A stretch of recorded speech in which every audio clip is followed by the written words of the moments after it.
Hello बच्चों, आज हम कक्षा 8 के हिंदी फर्स्ट में चैप्टर नंबर 5 कोटर और कुटीर का शेष भाग का अध्ययन करेंगे। देखिए, कोटर और कुटीर ये एक कथा है चातक पुत्र की, और लेखक जो है सियाराम शरण जी जो है, इसमें इस चातक पुत्र के माध्यम से हमारे समाज के लोगों को बताने का प्रयास किया है, क्योंकि समाज में लोग अपने पुरानी परंपराओं और कल्चर को छोड़ करके पाश्चात्य कल्चर को अपनाने में लगे हुए हैं तेजी से, और अपनी परंपराओं को भूलते जा रहे हैं, अपनी संस्कृति को। देखिए, प्रस्तुत पाठ में चातक पुत्र अपनी पारंपरिक मान्यताओं को व्यर्थ मानकर पिता के कथन के विरुद्ध पानी पीकर अपनी प्यास बुझाना चाहता है। उधर गोकुल पिता बुद्धन की शिक्षा को हृदय से अपनाते हुए अपने संस्कारों का दामन पल भर भी नहीं छोड़ना चाहता। गोकुल से प्रेरित होकर चातक पुत्र पुनः पिता के पास लौट जाता है। जैसा कि हमने पीछे पढ़ा था कि वह प्यास के मारे जो है परेशान होकर के अपने पिता से कहता है कि अब मैं कहीं से भी जल ग्रहण कर लूँगा, जल ग्रहण कर अपनी प्यास बुझा लूँगा। पिता के लाख मना करने पर भी वह पिता की बातों को नहीं मानता है, और वह कहीं अन्य का जल ग्रहण कर अपनी प्यास बुझा लेना चाहता है। पिता कई बार उसको समझाते हैं कि इसी की वजह से मेघ बरसते हैं, और हम मेघों का जल ही, घनश्याम के जल को ही ग्रहण करते हैं, और इसकी वजह से ही पृथ्वी पर बारिश होता है और सभी लोग उससे लाभान्वित होते हैं। हमें अपनी परंपरा को नहीं छोड़ना चाहिए, किंतु वह नहीं मानता है, और पिता के कथनानुसार कि गंगा जी का ही जल ग्रहण करना है, इसके लिए वह वहाँ से उड़ता है अपने घोंसले से। और उसके बाद देखिए, ये कुटीर बुद्धन का कच्चा खपरेल का घर था। उस घर में और कुछ हो या ना हो, आंगन के बीच चातक पुत्र की विश्राम करने योग्य नीम का एक वृक्ष था। तीसरी उड़ान की थकान मिटाने के लिए वह उसी पर उतरा। यानी चातक पुत्र जो था वह पानी की तलाश में दूर तक उड़ा, और अब वह थक चुका था, उसे विश्राम करने की आवश्यकता महसूस हुई, जिसके लिए वह बुद्धन का जो कच्चा खपरेल का मकान था उसकी आंगन में जो है नीम का एक वृक्ष था, और उसी वृक्ष पर विश्राम करने के लिए वह वहाँ पर उतरा। नीचे वृक्ष की छाया में बुद्धन लेटा हुआ था। अवस्था उसकी 50 की ऊपर थी। एक दिन एकाएक पक्षाघात ने उसे अचल कर दिया। पक्षाघात मतलब होता है लकवा की बीमारी, जिसमें अंग शिथिल पड़ जाते हैं, काम नहीं करते हैं, उसे अचल कर दिया। अचल मतलब उस बीमारी की वजह से वह चल फिर नहीं सकता था। जीवन और मृत्यु ने आपस में सुलह करके मानो आधे आधे शरीर का बंटवारा कर लिया। स्त्री पहले ही गत हो चुकी थी, यानी जो बुद्धन की पत्नी थी वो पहले ही जा चुकी थी। घर में 15-16 वर्ष का एकमात्र गोकुल ही अवशिष्ट था। यानी घर में वो मिला जुला के एक गोकुल ही बचा था, जिसकी उम्र 15-16 साल की थी, वही बचा था। उसी के सहारे उसके दिन पूरे हो रहे थे, यानी उसका घर उसी से चल रहा था। गोकुल एक जगह काम पर जाता था, काम करके प्रतिदिन संध्या समय तक लौट आता था। आज अभी तक नहीं आया था, इसलिए बुद्धन उसके लिए छटपटा रहा था। गोकुल सवेरे थोड़े से चने खाकर काम पर गया था। बुद्धन के लिए भी थोड़े से चने और पीने का पानी यथास्थान रख गया था। यथास्थान यानी वह प्रतिदिन काम पर जाता था और वही घर में था, और पिता के खाने के लिए भी वह उचित स्थान पर रख देता था जल के साथ। आज खाने के लिए घर में और कुछ था नहीं। कह गया था शाम को मजूरी के पैसों का आटा लाकर रोटी बनाऊंगा, परंतु आज वह अभी तक नहीं आया था। बड़ी देर बाद उसकी प्रतीक्षा सफल हुई। किवाड़ खुलने की आवाज़ सुनकर वह चौंका। वास्तव में यह गोकुल ही था। उसने कहा, कौन? गोकुल? बेटा, आज बड़ी देर लगाई।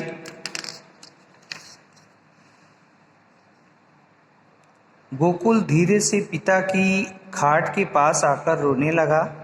बुद्ध ने घबरा कर पूछा, क्या हुआ बेटा, क्या हुआ? आज मजूरी नहीं मिली, अब कैसे चलेगा? हैं? मजूरी नहीं मिली? फिर इतनी देर क्यों हुई? प्रकृतिस्थ होकर गोकुल ने उसे अपना हाल सुनाया। सवेरे घर से निकलते ही गोकुल को सामने खाली घड़ा मिला। देखकर उसके पैर ढीले पड़ गए। सोचा आज भगवान ही मालिक हैं। काम पर पहुंचकर उसने देखा इंजीनियर साहब काम देखने आए थे। जान पड़ता है काम देखने की जगह वे ओवरसियर साहब को ही देख गए थे। अन्याय का यह बोझा उन्होंने दिन भर मजदूरों पर अच्छी तरह उतारा। शाम को मजदूरी देने के समय भी साफ इनकार कर दिया, आज दाम नहीं दिए जाएंगे। उस अदालत के फैसले की तरह जिसकी कहीं अपील नहीं की हो सकती, ओवरसियर साहब का हुक्म मानकर मजदूर अपने अपने घर लौट गए। यानी गोकुल जहां काम पर जाता था वहां इंजीनियर साहब आए और ओवरसियर मतलब सुपरवाइज़र जो काम की देख रेख करते हैं, उनके व्यवहार को देख करके वहां काम बंद करवा दिया, जिसकी वजह से ओवरसियर ने भी मजदूरी देने से मना कर दिया। गोकुल लौटा चला आ रहा था कि एक जगह उसे रास्ते में कुछ पड़ा दिखाई दिया। पास पहुंचने पर मालूम हुआ रुपए पैसे रखने का बटुआ है। उठाकर देखा तो काफ़ी वजनदार था। वह सोच में पड़ गया, इसे खोलकर देखना चाहिए या नहीं। टटोलने पर मालूम हुआ रुपए हैं और बहुत कम भी नहीं। थोड़ी देर तक वह वहीं खड़ा खड़ा सोचता रहा, इसका क्या करूं? उसके पिता ने उसे अब तक की जो कुछ सिखाया था, उसने उसे इस बात की सोचने का अवसर ही नहीं दिया कि बटुआ अपने पास रख लें। वह यही सोच रहा था कि वह बटुआ किसका है। उसे ध्यान आया कि कुछ दूर उसने एक गाड़ी जाती हुई देखी थी। उसमें कान में मोती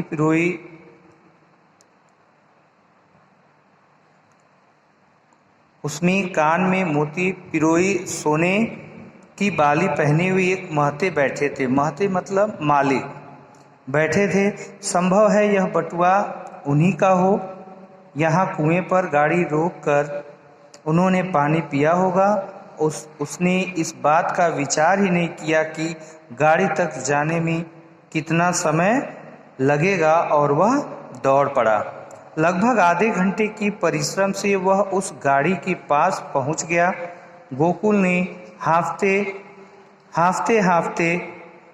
पूछा, महते, तुम्हारा कुछ खो तो नहीं गया? यानी मालिक, आपका कुछ खो तो नहीं गया? महते ने चौंक कर गाड़ी में इधर उधर देखा। साथ ही जेब पर हाथ रखा तो पाषाण की तरह निष्पन्द हो गए। निष्पन्द मतलब एकदम स्थिर, बिना हिले डुले। निष्पन्द एकदम स्थिर हो गए। गोकुल से महते की वह अवस्था देखी न गई। वह बटुआ दिखाकर उसने झट से प्रश्न कर दिया, यह तुम्हारा है? महते ने कहा, भगवान तुझे सुखी रखे भैया, इसे कहाँ पाया? रास्ते में पड़ा था, इसमें रुपए हैं? महते ने हिसाब लगाकर बताया, 42 रुपये, 1 अठन्नी, 1 घिसी, बेकाम दुवन्नी, 10 या 12 आने पैसे, 1 चांदी का छल्ला। गोकुल ने बटुआ खोलकर रुपए गिने, सब ठीक निकले। बटुआ हाथ में लेकर महते की आंखों में आंसू भर आए। बोले, इतनी बड़ी रकम पाकर भी जिसे उसका लोभ न हो भैया, मैंने ऐसा आदमी आज तक नहीं देखा। यदि किसी और को यह बटुआ मिलता तो मेरा मरण हो जाता। मेरा रोम रोम आशीष दे रहा है, भगवान तुम्हें सदा सुखी रखे।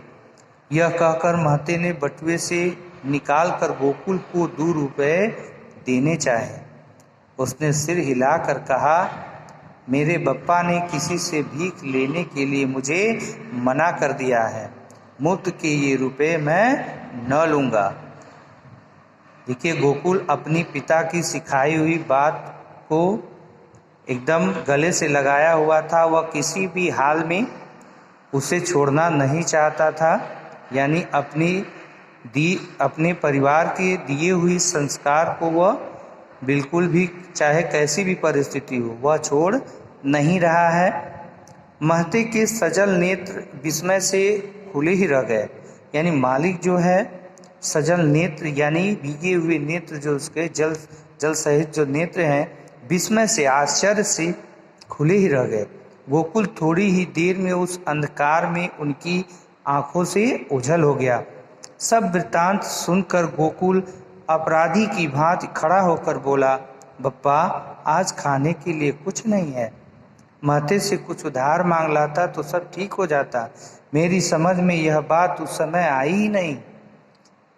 बुद्धन की आंखों से झरझर आंसू झरने लगे। गोकुल को अपनी दोनों भुजाओं में भरकर उसने छाती से लगा लिया। उसे जिस तृप्ति का अनुभव होने लगा, वह 2-1 दिन की तो बात ही क्या, जीवन भर की क्षुधा शांत कर सकती है। क्षुधा मतलब भूख। क्षुधा का अर्थ होता है भूख। धन संपत्ति, मान और बड़ाई सब उसे तुच्छ सी प्रतीत होने लगी। मानो एकाएक उसके सब दुख रोग दूर हो गए हैं। अब वह बिना किसी चिंता के मृत्यु का आलिंगन इसी क्षण कर सकता है। बड़ी देर में अपने को संभालकर बुद्धन बोला, अच्छा ही किया बेटा जो तू महते से रुपए उधार नहीं लाया। वह उधार मांगना भी एक तरह का मांगना ही होता। 2-1 दिन की भूख हमारा कुछ नहीं बिगाड़ सकती। जिस तरह चातक अपने प्राण देकर भी मेघ के सिवा किसी दूसरी का जल लेने का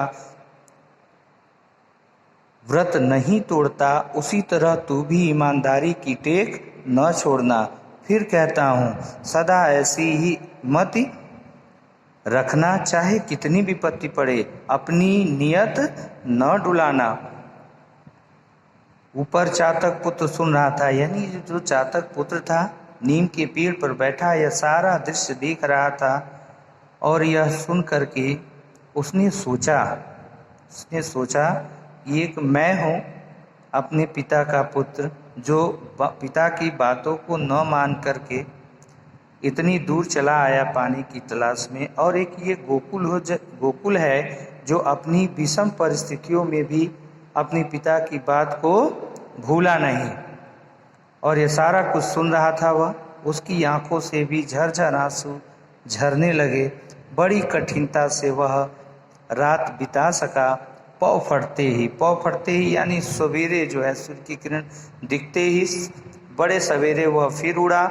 परंतु आज वह विपरीत दिशा को चला। विपरीत दिशा को यानी जिधर से वह आया था अपने पिता के पास से, उधर ही वह उड़ चला। उसी दिशा को जिधर से वह आया था, उसकी उड़ान पहले से तेज हो गई थी। यानी रफ्तार उसकी अब दोगुनी हो गई थी।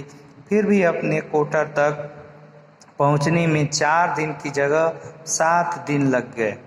दूसरे दिन से ही मेघों ने उठकर ऐसी झड़ी लगा दी कि बीच बीच में कई जगह रुककर ही वह वहां तक पहुंच सका।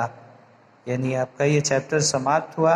उम्मीद है आप लोग को समझ में आया होगा, इसका मैसेज समझ में आया होगा कि यह लेसन आपको क्यों दिया गया है पढ़ने के लिए, इसका क्या संदेश है। देखिए, कभी भी हमें अपने संस्कार, अपने परिवार के संस्कार को भूलना नहीं चाहिए। अपने समाज की संस्कृत कल्चर को नहीं भूलना चाहिए। किसी भी परिस्थिति में, कोई भी विषम परिस्थिति आए, हमें अपना संस्कार छोड़ना नहीं चाहिए।